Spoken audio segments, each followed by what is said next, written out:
ప్రజాస్వామిక లక్షణాలున్న ప్రభుత్వం అయితే వారిని పిలవాలి, మాట్లాడాలి, వారి ఆందోళనలను విరమింపజేసే ఆలోచన చేయాలి. కనీసం వారితో పిలవకపోయినా కనీసం అక్కడికన్నా ప్రభుత్వ ప్రతినిధులను పంపి ఒక మంత్రి గారినో లేదా బాధ్యత గల వ్యక్తులను, అధికారులను పంపి వారికి కొంత వివరించి చెప్పే ప్రయత్నం చేయాలి. కానీ ఈ ప్రభుత్వ వైఖరి ఎట్లా ఉంది? ఆందోళనలు చేస్తున్న విద్యార్థులను పట్టుకొని గుంటనక్కలు, అక్కడ జింకలు లేవు, గుంటనక్కలు ఉన్నాయని స్వయంగా ముఖ్యమంత్రి గారు మాట్లాడుతున్నారు.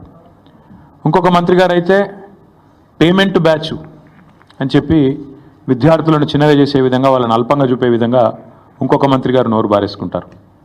ఉప ముఖ్యమంత్రి గారు అక్కడ జంతువులే లేవు, అదంతా ఏఐ జనరేటెడ్, ఆర్టిఫిషియల్ ఇంటెలిజెన్స్ ద్వారా జనరేట్ అయిన ఇమేజెస్ అని తన కృత్రిమ మేధస్సును ఆయన బయట పెట్టుకున్నాడు.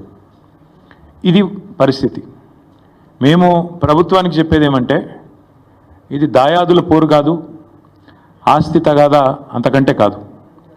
భూమి నీదా నాదా అని కొట్టుకునేందుకు రేవంత్ రెడ్డి ఆ పిల్లలకు వేలు విడిచిన మేనమామనో బాబాయో తాతనో కాదు.